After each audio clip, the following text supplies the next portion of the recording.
കോഴിക്കോട് ഫറോക്കിൽ വീടിന് മുകളിലേക്ക് cement lorry മറിഞ്ഞു. മുനിസിപ്പൽ ചെയർമാൻ NC റസാഖിന്റെ വീടിന് മുകളിലേക്കാണ് നിർത്തിയിട്ട് ലോറി മറിഞ്ഞു വീണത്. അപകടത്തിൽ ആർക്കും പരിക്കേറ്റിട്ടില്ല. ഈ ഫറൂഖ് മുനിസിപ്പാലിറ്റി സമീപമുള്ള അനധികൃത പാർക്കിംഗ് ആണ് ഈ അപകടത്തിന് കാരണം. അനധികൃതമായ പാർക്ക് നിരവധി തവണ ഞാൻ ഹോട്ടൽ റെസിഡൻസ് അസോസിയേഷൻ പ്രസിഡന്റാണ്. നിരവധി തവണ ഇവരോട് ആവശ്യപ്പെട്ടു ഇവിടെ പാർക്ക് ചെയ്യരുത്. തായ് ഗ്രൂപ്പിനോടൊക്കെ നിരന്തരം ആവശ്യപ്പെട്ട ഈ സൈഡിൽ പാർക്ക് ചെയ്യരുത്. ഈ പാർക്കിംഗ് അനധികൃത പാർക്കിംഗ് ആണ് ഈ വലിയൊരു അപകടത്തിന് കാരണം. അത് എന്തോ ഭാഗ്യത്തിന് ഇവിടെ നിന്നും NC ചെയർമാൻ ഇവിടെ ഇല്ലാത്തതുകൊണ്ട് രക്ഷപ്പെട്ടു. ഒരു സ്കൂട്ടർ അതിൻ്റെ അടിയിലാണ്. വലിയൊരു അപകടമാണ്. അതുപോലെ സ്കൂൾ വിദ്യാർത്ഥികൾക്കൊക്കെ പ്രയാസമുണ്ട് ഈ പാർക്കിംഗ് കൊണ്ട്. റോഡിനരികിലായിട്ട് നിർത്തിയതുകൊണ്ട് കാൽനടക്കാർക്കൊക്കെ വലിയ ബുദ്ധിമുട്ടുണ്ട്. ദൃശ്യ പുതിയടുത്ത് വീരണം. ദൃശ്യ, ഈ റോഡ് ഇടിഞ്ഞു വീണാണോ ലോറി മറിഞ്ഞു വീണത്? അജീംസ്, ഈ നമ്മളീ പുറകിൽ കാണുന്നതാണ് ഈ അപകടം നടന്ന സ്ഥലം. രാവിലെ 9:30 വലിയൊരു അപകടം നടക്കുന്നത്. നമുക്ക് ഈ കാണാൻ സാധിക്കുന്ന പോലെ റോഡടക്കമാണ് ഇടിഞ്ഞു വീണിട്ടുള്ളത്. വലിയ ഭാരം കയറ്റിയ വാഹനമായിരുന്നു ഇത്. എങ്ങനെയാണ്, റോഡ് ഇടിഞ്ഞാണോ അല്ലെങ്കിൽ വാഹനത്തിന്റെ ഭാരം കൊണ്ടാണോ എന്നുള്ള കാര്യത്തിൽ കൃത്യമായി വ്യക്തത വന്നിട്ടില്ല. മുനിസിപ്പൽ ചെയർമാൻ ഈ വീട്ടുടമയായ അബ്ദുറസാഖാണ് നമ്മുടെ കൂടെയുള്ളത്. രാവിലെ ആയിരുന്നു ഈ അപകടം നടക്കുന്നത്. 9:30 മണിയായിട്ടുണ്ടാവും ആ സമയത്താണ് ഉണ്ടായത്. പിന്നെ കുട്ടികൾ ജസ്റ്റ് സ്കൂൾ പോയിട്ടുള്ളൂ. മകൻ കാറെടുത്ത് അങ്ങോട്ട് പോയി. ഭാര്യയും മരുമകളും അടുക്കളയിൽ ചായൻ്റെ പണിയിലാണ്. ഞാനിങ്ങനെ കുളിച്ച് വരുന്ന സമയത്താണ് അപാര സൗണ്ട് കേട്ടത്.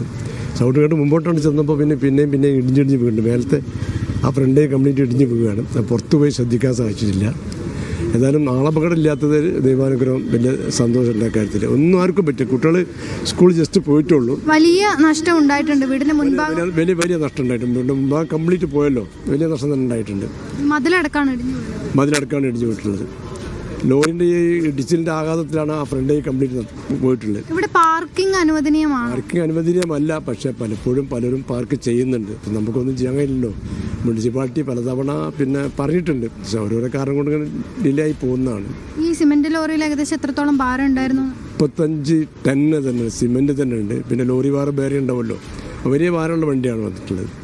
ഇന്നലെ രാത്രിയിൽ തന്നെ ഇവിടെ പാർക്ക് ചെയ്തിരുന്ന വാഹനമാണ് നമുക്ക് ഇവിടെ കാണാൻ സാധിക്കും. ഇപ്പോഴും ആ വാഹനം എടുത്ത് മാറ്റിയിട്ടില്ല. വലിയ ഭാരം ഉള്ള വാഹനമാണ്. നമുക്ക് ഈ ഭാരം മാറ്റിയതിന് ശേഷം മാത്രമേ വാഹനം ഇവിടെ നിന്ന് എടുത്തു മാറ്റാൻ പറ്റൂ. ഈ മതിലടക്കം, ഈ വീടിന് ചുറ്റിലുള്ള മതിലടക്കം ഇടിഞ്ഞു വീണിട്ടുണ്ട്.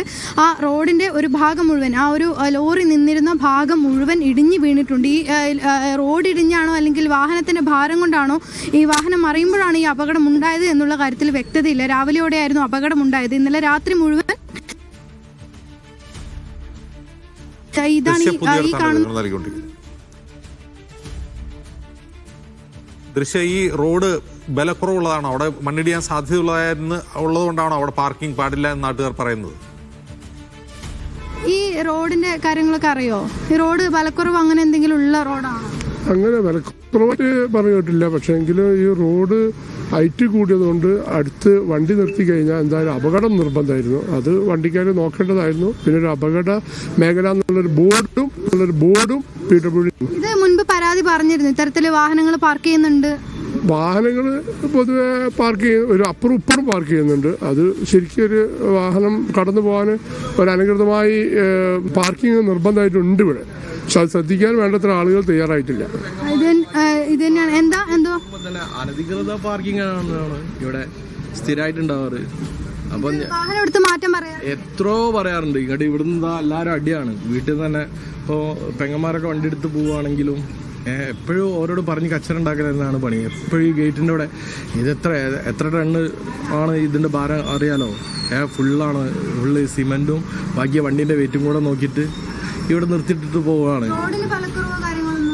ഇല്ല, ഇതുവരെ അങ്ങനൊന്നും ഇതായിട്ടില്ല. പക്ഷേ ഈ ഇങ്ങനത്തെ ഭാരമേറിയ വണ്ടികൾ ഇവിടെ കൊണ്ടുപോയി നിർത്തിവിടും. അത് നല്ലൊരു ശല്യമാണ്. നമുക്ക് ഇങ്ങോട്ട് വീട്ടിലോട്ട് ഇറങ്ങാനോ വീട്ടിൽ നിന്ന് പുറത്ത് പോകാനൊന്നും പറ്റില്ല. കാരണം ഇവർ ഡ്രൈവേഴ്സ് ഇവിടെ വന്നിട്ട് വണ്ടി വെച്ചിട്ട് ഓരോ അങ്ങോട്ട് പോകും. പിന്നെ ഓരോ തിരഞ്ഞെടുക്കണോ, അതാണ് സ്ഥിരമായിട്ടുണ്ടാവാറ്.